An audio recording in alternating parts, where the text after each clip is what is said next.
Hello friends, तो आज की इस वीडियो में हम बात करेंगे पोलरोग्राफी की। ओके, जो कि आपको बी फार्म फर्स्ट सेमेस्टर के फार्मास्यूटिकल एनालिसिस में पढ़ना होता है। तो आज हमारी चल रही थी यूनिट नंबर 5 का लास्ट लेक्चर, या कह सकते हो तो आज पॉइंट भी लास्ट ही है। बट देखो इसमें क्या है, आपका लास्ट वाला चैप्टर जो था आपका पोलरोग्राफी मीन्स यूनिट नंबर 5 का, ये था आपका यूनिट नंबर 5। और यूनिट नंबर 5 का आज हम लोग कवर कर लेंगे अपना चैप्टर नंबर 3। और यहीं पे आज आपका ये जो फार्मास्यूटिकल एनालिसिस एक छोटा सा सब्जेक्ट था और मतलब बहुत हार्ड भी नहीं था, हम लोग इसे बहुत ही आसानी तरीके से खत्म कर लिए। ओके, अब यहाँ देखो इस लेक्चर में हम लोग यही देखेंगे इसका प्रिंसिपल और ये इल्कोइक इक्वेशन और कंस्ट्रक्शन, इसके working of dropping mercury electrode and rotating platinum electrode और सभी के एप्लीकेशन। ओके, तो एक ही वीडियो में हम सब इतना कवर कर लेंगे फ्रेंड। तो वीडियो के लास्ट तक आप लोग बने रहिएगा, मैं इजी लैंग्वेज में इजी नोट्स के साथ साथ आप लोग को यह समझाने वाला हूँ। और अगर आपको नोट्स चाहिए तो बिल्कुल आप फ्री में ले सकते हैं। आपको करना क्या होगा, डिस्क्रिप्शन बॉक्स में जाना है, वहां पे टेलीग्राम की लिंक आपको दिखेगी और टेलीग्राम ग्रुप को तुरंत ज्वाइन करो, वहां से आप फ्री में नोट्स पा सकते हो। ओके फ्रेंड, और कोई किसी भी स्टूडेंट का कोई भी डाउट होता है तो हमें पर्सनली मैसेज भी कर सकते हो या तो वीडियो में कमेंट भी करके पूछ सकते हो। अब देखो हम बात करेंगे पोलरोग्राफी। आप सभी को पता है कि जो हमारी यूनिट नंबर 5 थी ये पूरा इलेक्ट्रोकेमिकल पे ही बेस्ड था, मतलब कह सकते हो तो इलेक्ट्रिसिटी से रिलेटेड है ना। अब देखो इसी से रिलेटेड आपका पोलरोग्राफी भी मिलेगा। सबसे पहले हम किसी भी टॉपिक पर अगर स्टार्ट करते हैं, अगर हम उसका इंट्रो देख लेते हैं तो बहुत ही आसान वह टॉपिक आगे हो जाती है। इसका इंट्रो देखो, polarography is an electrochemical method of analysis based on the measurement of the current. सबसे पहले देखो ये क्या है, इलेक्ट्रोकेमिकल मेथड होती है ना एनालिसिस की। हम लोग क्या है, पूरा ये चैप्टर ही इलेक्ट्रोकेमिकल मेथड होता है, मतलब उसी पे टोटल बेस्ड है। तो ये हमारे पोलरोग्राफी भी उसी पे बेस्ड होती है। तो एक पॉइंट हमारा यही निकल के आता है, polarography is an electrochemical method of analysis based on measurement of current flow resulting from the electrolysis of solution. अब देखो हम ये डिपेंड होता है, मान लो किसी भी सोल्यूशन में कितना इलेक्ट्रोलाइसिस हो रहा है, ठीक है, और हम उसमें जो ये इतना भी करंट हम उसमें सप्लाई या मतलब प्रोवाइड किए हैं उसी का मेजरमेंट करते हैं हम लोग अपने पोलरोग्राफी में। अब आगे भी आपको भी थोड़ा सा टिपिकल लग रहा होगा, बट अभी वीडियो को पूरा आप वॉच करो, देखो टोटल डाउट आपका क्लियर हो जाएगा बहुत ही शॉर्ट में। अब देखो, here we determine the concentration of solute या एनालाइट। अब देखो इस कंडीशन में क्या होता है, जनरली जितना ज़्यादा हम लोग वोल्टेज बढ़ाएंगे, ठीक है, वोल्टेज जितना ज़्यादा हम लोग बढ़ाएंगे तो जाहिर सी बात है उतना ज़्यादा करंट भी बढ़ेगा। ओके फ्रेंड्स, यहाँ करंट है, उतना ज़्यादा करंट भी बढ़ेगा। अब जितना ज़्यादा आपका वोल्टेज बढ़ा उतना ज़्यादा करंट बढ़ा। अब जाहिर सी बात जितना ज़्यादा करंट बढ़ेगा, अगर आपका जो ये सोल्यूशन है या सॉल्यूट है, अगर उसका कंसंट्रेशन मान लो 3 ग्राम है, तो जितना ज़्यादा करंट आप मान लो अप्लाई कर रहे हो 4 एम्पीयर करंट है। ओके, तो यहाँ पे ये 4 एम्पीयर तो ये ले लेगा। ये जो आपका ये सोल्यूशन है, सोल्यूशन कंसंट्रेशन ज़्यादा है तो इसीलिए ये ज़्यादा ये करंट मतलब अपने पास रखेगा। अगर सोल्यूशन की कंसंट्रेशन कम है तो करंट भी यह कम लेगा। तो इस समय यह पता चल रहा है कि जितना ज़्यादा कंसंट्रेशन होगा सोल्यूशन का उतना ज़्यादा ये क्या करेगा, करंट भी अपने अंदर लेगा। ओके, इसीलिए देखो यहाँ क्या लिखा गया है, here we determine the concentration of solute. और इसी से हम लोग क्या करते हैं, अपने सॉल्यूट या एनालाइट का कंसंट्रेशन भी चेक कर सकते हैं। हेल्प किससे, किसकी हेल्प से, हम लोग वोल्टेज की हेल्प लेते हैं। जितना ज़्यादा वोल्टेज बढ़ाते हैं उतना ज़्यादा करंट बढ़ता है, और जितना ज़्यादा करंट बढ़ेगा हमें इससे ये पता चल जाएगा कि हमारी सोल्यूशन कंसंट्रेशन कितनी है। जितनी ज़्यादा कंसंट्रेशन होगी उतना ज़्यादा हमारा करंट ये हमारा सॉल्यूट या एनालाइट एब्जॉर्ब करेगा। ओके, ये था इसका इंट्रोडक्शन वाला पार्ट किसका, पोलरोग्राफी का। अब हम इसके बाद देखेंगे इसके प्रिंसिपल। ओके फ्रेंड्स, अगर आप प्रिंसिपल समझ जाते हैं तो टोटल डाउट क्लियर हो जाता है बहुत ही इजी वे में। अब देखो इसका प्रिंसिपल बेसिकली क्या होता है, it is a method of analysis in which, ये तो सभी को पता होगा कि ये क्या है, एक एनालिसिस का मेथड ही होता है ना। इन विच ए सैंपल इज सब्जेक्टेड, इसमें हम लोग क्या करते हैं, अपना जो सैंपल होता है उसे सब्जेक्टेड या पुट, यहाँ वर्ड लिखा गया ना, सब्जेक्टेड या पुट मतलब क्या है, रखने का वर्क, यहाँ पे रखने का सेंस आ रहा है।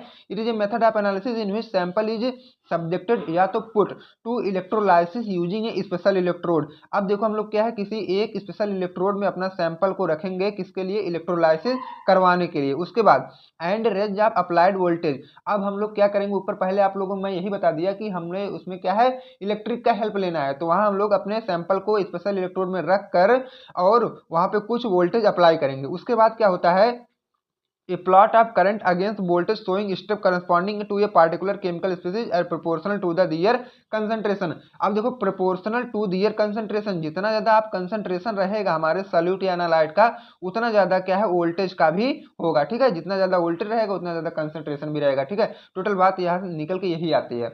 अब इसके बाद देखो, द इंस्ट्रूमेंट इज कॉल्ड पोलरोग्राफ। अब देखो इस टोटल इंस्ट्रूमेंट को आप क्या बोल सकते हो, polarograph. And the curve is called polarogram. अब देखो जो कर्व कर्व बनाएंगे ना हम लोग, ये जो कर्व बनेगा उसको आप क्या बोल सकते हो, polarogram, which is formed as current voltage. और जो ये कर्व हमें बनाना है वो करंट और वोल्टेज के बीच में ही बनाना है। ओके फ्रेंड, अब इसके बाद देखो हम बात करेंगे पोलरोग्राफ करंट क्या होता है। अब तक हम लोग करंट करंट देख रहे थे ना, अब ये भी देख लो कि पोलरोग्राफ करंट बेसिकली क्या होता है। The polarograph current is the electrical current, यह सभी को पता होगा कि यह इलेक्ट्रिक करंट होता है, that flow through the electrode, और यह कहाँ से फ्लो होता है, इलेक्ट्रोड से। As the voltage is apply, जब हम लोग क्या है वोल्टेज को अप्लाई करते हैं तो इलेक्ट्रोड से यह करंट है, इलेक्ट्रिक करंट फ्लो होता है, इसको हम बोलते हैं polarograph current. Okay, the current is measured as a function of the apply voltage resulting in a polarogram. अब जाहिर सी बात, जब आप वोल्टेज को अप्लाई करोगे तब जाके यहाँ से करंट की मतलब फ्लो होगा, और इस कंडीशन को हम लोग मेजर करते हैं अपने पोलरोग्राम में। ये तो होता है हमारा पोलरोग्राफ करंट। जैसे कि जनरल करंट होता है वैसे हमारा कहीं ना कहीं रिलेटेड है पोलोग्राफ वाला करंट से। अब आपके सिलेबस में अलग से मेंशन किया गया है कि ड्रॉपिंग मरकरी इलेक्ट्रोड हमारे क्या होते हैं, तो ये बेसिकली ये जानते हो क्या, इंडिकेटर के काम करते हैं। ओके, हमारे जो इलेक्ट्रिकल वाले जितने भी इलेक्ट्रोकेमिकल मेथड होते हैं एनालिसिस के, उसमें ये क्या है, एज अ इंडिकेटर के मतलब रूप से ये काम करेंगे। इसमें देखो क्या है, डीएमई मतलब ड्रॉपिंग मरकरी इलेक्ट्रोड, इससे शॉर्ट फॉर्म है। ये जो टाइप ऑफ इलेक्ट्रोड, ये भी एक क्या है, इलेक्ट्रोड का टाइप है, जो कि ये हम लोग कहाँ यूज करते हैं, यूज इन इलेक्ट्रोकेमिकल एनालिसिस। जब हमें इलेक्ट्रोकेमिकल की एनालिसिस करनी होती है तब हम लोग अपना डीएमई का यूज करते हैं, और पार्टिकुलरली पोलरोग्राफी, और ज़्यादा से ज़्यादा इसका यूज होता है ड्रॉपिंग मरकरी इलेक्ट्रोड का ज़्यादा से ज़्यादा यूज होता है हमारे पोलरोग्राफी में। अब देखो, in polarography it act as indicator electrode, ये जो हमारे पोलरोग्राफी में हम लोग ड्रॉपिंग मरकरी इलेक्ट्रोड का यूज करते हैं, उसको एज अ इंडिकेटर इलेक्ट्रोड के रूप से या तौर से इसको हम लोग यूज करते हैं। अब देखो, ड्रॉपिंग मरकरी इलेक्ट्रोड ये कैसे बना होता है, इसमें कितने पार्ट इन्वॉल्व हुए होते हैं, यहाँ भी देख लो। मीन्स ये सब आपको लिखना है अपने कंस्ट्रक्शन वाले पॉइंट के अंडर में। ओके, अब देखो यहाँ पे आपका एक एचजी रिजर्वायर लगा होगा। रिजर्वायर मीन्स होता है, समझ लो एक जो टैंक, ये छोटा सा यहाँ पे टैंक होता है जिसमें एचजी मीन्स मरकरी भरी होती है। ओके, अब नीचे से हमारी एक ग्लास ट्यूब इससे ऐड हुई होती है, और ग्लास ट्यूब में हमारी यही जो एचजी ये वह ड्रॉप करके यहाँ पे नीचे गिरती है। ओके, ये था हमारा छोटा सा कंस्ट्रक्शन। अब मैं बताऊंगा इसमें कितने पार्ट वगैरह सब इन्वॉल्व होते हैं। तो सबसे पहला इसमें पार्ट होता है, इट कंटेन 3 कंपोनेंट। जाहिर सी बात है, यह 3 कंपोनेंट इसमें होते हैं। जैसा कि पहला होता है कैपिलरी, उसके बाद मरकरी रिजर्वायर वेसल्स या तो मरकरी, उसके बाद स्टैंडिंग ट्यूब भी। ठीक है, ये देखो यहाँ पे ये हमारी लगी होती पूरी कैपिलरी है, उसके बाद मरकरी रिजर्वायर यहाँ पे है, और स्टैंडिंग ट्यूब मतलब ये पूरी असेंबली जिसपे मतलब लगी या खड़ी होती है उसे हम बोलते हैं स्टैंडिंग ट्यूब। ओके, अब देखो, small mercury drop is receive from the orifice of the fine glass capillary tube. अब देखो, ये जो हमारी कैपिलरी ट्यूब है, यहाँ पे एचजी रिजर्वायर है, इसमें मरकरी भरी हुई है। ठीक है, अब यहाँ पे जब हम लोग अपना ट्यूब लगाते हैं, ग्लास ट्यूब, तो यहाँ पे एक छोटा सा होल होता है ना, उसी होल से जो हमारी मरकरी होती है drop by drop drop drop drop करके नीचे आती है। ठीक है, orifice of fine glass capillary tube, orifice मतलब होता है छोटे छोटे होल। ठीक है, अब देखो, कैपिलरी लेंथ जो होती है 5 से लेकर 12 सेंटीमीटर तक हो सकती है। इंटरनल डायमीटर इसका होता है 0.02 से लेकर 0.05 mm तक, और इंटरवल बिटवीन ड्रॉप। अब देखो, यहाँ से जो मैं इसके पहले बताया कि यहाँ से ड्रॉप जो है एक एक करके यहाँ नीचे आता है। ठीक है, अब ड्रॉप के बीच में इंटरवल कितना होता है, 1.5 सेकंड, मतलब कह सकते हो 1.5 सेकंड का इंटरवल होता है। अगर एक ड्रॉप अब तक यहाँ गिर गया, ठीक है, तो 1.5 सेकंड बाद दूसरा ड्रॉप भी गिरेगा। ओके, ये था इसका इंटरवल, मतलब लगातार नहीं गिरेंगे, 1.5 सेकंड के अंतराल में ये गिरेंगे नीचे। ओके, अब देखो इसका वर्किंग, मीन्स इसका वर्किंग क्या होता है, ये अपना काम कैसे करते हैं, तो बहुत ही आसान है वर्किंग भी इसका, समझ लो इसको। एचजी रिजर्वायर, ठीक है, सबसे पहले तो ऊपर आप लोगों ने देखा था कि एचजी का रिजर्वायर लगा था जिसमें हमारी मरकरी फिल हुई होती ना। ये mercury reservoir is connected to a narrow capillary tube, और जैसा कि आप सभी ने ये भी देखा होगा कि एक ये मरकरी, ये एचजी रिजर्वायर है जो कि हमारे ट्यूब से ये कनेक्ट होती है। उसके बाद हमारा था इसमें देखो मरकरी ड्रॉपलेट्स। ठीक है, जो वहां से मरकरी ड्रॉपलेट्स गिर रहे हैं, Hg drops from at the tip of the capillary tube and fall into the solution.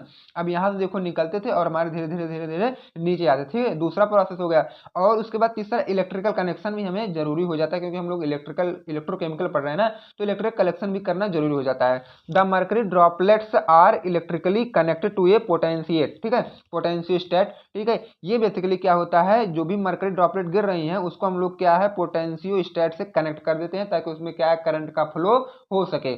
उसके बाद करंट को अब लोग हम मेजर कैसे करेंगे, the electrical current is measured as the mercury droplets fall into the solution. वही जो हमारा जो ड्रॉप है हमारे उस सोल्यूशन में कितनी तेजी से गिर रहा है, उसी पे हम लोग क्या है करंट का मेजर कर लेंगे। और कुछ इसी तरह ये होता है वर्किंग अपना, ये जो ड्रॉपिंग मरकरी इलेक्ट्रोड होता है इन्हीं 4-5 स्टेप को फॉलो करके अपना वह वर्क पूरा करता है एज ए इंडिकेटर के। ठीक है, अब इसके बाद जो आपके सिलेबस में मेंशन किया गया है दूसरा हमारा जो होता है इंडिकेटर, वह है rotating platinum electrode. Okay friends, यह भी जान लो आप रोटेटिंग प्लेटिनम इलेक्ट्रोड क्या होता है, ये भी एक इंडिकेटर ही होता है ना। It is also used as indicator electrode in polarography. Polarography में हम लोग इसको क्या है इंडिकेटर के तौर से या टाइप से हम इसको यूज करते हैं। It is a special electrode that uses a rotating platinum disc to measure the electronic current.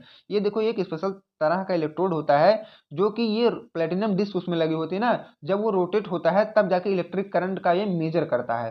देखो प्लेटिनम की डिस्क होती है, जब वो रोटेट करेगा तब जाके इलेक्ट्रिक करंट की मेजर करेगा।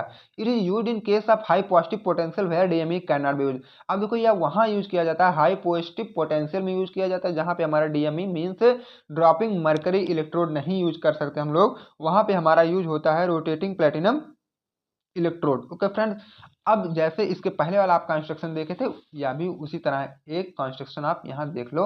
इसमें कंस्ट्रक्शन क्या है, ये हमारा क्या है, इसमें मरकरी पूरी फिल हुई है इस कंटेनर में, और यहाँ पे क्या है सीयू मतलब कॉपर का वायर लगा हुआ है। और देखो उसके बाद कॉपर वायर यहाँ पर भी लगा हुआ है, यहाँ से निकल के आता है हमारे सोल्यूशन से यहाँ तक आता है नीचे तक। उसके बाद यहाँ पे मरकरी हम तो लोग थोड़ा सा भर देते हैं, उसके बाद एक यहाँ से निकलता है हमारा प्लेटिनम का वायर। ये तो था इसका कंस्ट्रक्शन। आप लोग इसे देखो कैसे कैसे लिखोगे। The electrode is constructed from standard mercury solution. इसमें क्या स्टैंडर्ड मरकरी सोल्यूशन फिल होते हैं, आप लोगों ने ऊपर देखा इसे। A wire is connected between the mercury solution and applied as old. अब इसमें क्या हम लोग वायर को कनेक्ट कर देंगे मरकरी के सोल्यूशन में, उसके बाद हम लोग इसमें क्या करंट को सप्लाई करेंगे मतलब वोल्टेज को अप्लाई करेंगे। The electrode is rotated with a constant speed of 600 RPM. उसके बाद जो हमारा रोटेटिंग डिस्क था उसको हम लोग 600 आरपीएम पे रोटेट कराएंगे, मतलब जैसे हम लोग इसमें एक मतलब रहेगा ना एक्सल, जब हम उसी को अप्लाई करेंगे हीट वगैरह या वोल्टेज है तो ये क्या है 600 आरपीएम में ये मतलब रोटेट करने का, मोटर लगे होते हैं ना इसमें, तो 600 आरपीएम पे इसको रोटेट करवाने लगता है। ओके, अब कुछ इसी तरह क्या है ये इंडिकेटर का यूज होता है और ये हमारे क्या है ये इलेक्ट्रिसिटी को ये फाइंड कर लेते हैं। ओके, अब देखो इसका वर्किंग क्या होता है, same as dropping mercury electrode. जैसे कि आप लोगों ने इसके पहले ड्रॉपिंग मरकरी इलेक्ट्रोड का वर्किंग देखा था, कुछ इसी तरह इसका भी होता है, इसलिए मैं यहाँ डिफाइन नहीं किया, आप वहां से पढ़ सकते हो। अब इसके बाद देखो इसके एप्लीकेशन की मैं बात कर लूँ। एप्लीकेशन ऑफ पोलरोग्राफी, सबसे पहला क्या है assay of active ingredients in solution. अब देखो किसी भी सोल्यूशन का अगर उसमें प्रेजेंट जो होते हैं ना एक्टिव इंग्रेडिएंट मतलब एक्टिव फार्मास्यूटिकल इंग्रेडिएंट जो हमारे बॉडी में डायग्नो मतलब वो थेरापेटिक इफेक्ट शो करते हैं, उसका अगर आपको ऐसे करना हो तो आप पोलरोग्राफी का हेल्प ले सकते हो। उसके बाद impurity detection in pharmaceutical product, जितने भी फार्मास्यूटिकल प्रोडक्ट होते हैं अगर आप उसमें इम्प्योरिटी को चेक करना चाहते हो तब भी पोलरोग्राफी का हेल्प ले सकते हो। उसके बाद क्या है stability studies of any product, हमें अगर किसी प्रोडक्ट का स्टेबिलिटी को स्टडी करना है मतलब स्थिरता, किसी भी प्रोडक्ट की स्थिरता मतलब एक्सपायरी डेट कब तक है कब तक नहीं है, अगर आप इसको मतलब स्टडी करना चाहते हो तब भी आप पोलरोग्राफी का यूज कर सकते हो। उसके बाद dissolution test of tablet and capsule, अगर क्या है आप लोग किसी भी टैबलेट या कैप्सूल का डिजोल्यूशन टेस्ट करना चाहते हो तब भी आप पोलरोग्राफी का यूज कर सकते हो। अब ये डिजोल्यूशन टेस्ट आपको थर्ड सेम में बहुत ही अच्छे तरीके से पढ़ने को मिलेगा, फिजिकल फार्मास्यूटिक्स सब्जेक्ट आता है उसमें आप पढ़ लोगे।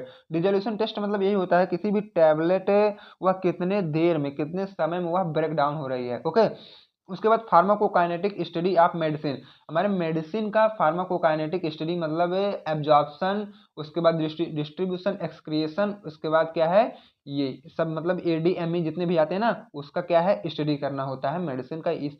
इसका यूज हम क्या पोलोग्राफी में भी कर सकते हैं। ओके फ्रेंड्स, अब देखो यहाँ पर भी कुछ लिखा गया है subscribe S pharma YouTube for lecture. अगर और भी आपको लेक्चर देखना तुरंत चैनल को सब्सक्राइब करो और प्ले लिस्ट को चेक करो। आज हमारी एनालिसिस द एंड हो गई। ओके फ्रेंड्स, यहाँ देखो थैंक यू, आप सभी को बहुत बहुत थैंक यू, क्योंकि हमारा क्या है ये जो एनालिसिस है आज टोटली एंड हो चुका है। अगर आपको नोट्स चाहिए तो टेलीग्राम ग्रुप को ज्वाइन करो और आप हमारे व्हाट्सएप चैनल को भी ज्वाइन कर सकते हो, वहाँ पे आप लोग बिल्कुल विदाउट हेजिटेशन हमसे डिस्कस कर सकते हो। ओके फ्रेंड, तो मिलते हैं अब मैं आपको एनालिसिस में इंपॉर्टेंट क्वेश्चन विद सॉल्यूशन के साथ। और भी अगर सब्जेक्ट के आपको लेक्चर देखने हैं तो आप डिस्क्रिप्शन बॉक्स में प्लेलिस्ट चेकआउट कर सकते हैं। Thank you friend, bye bye, take care, मस्त रहिए, स्वस्थ रहिए।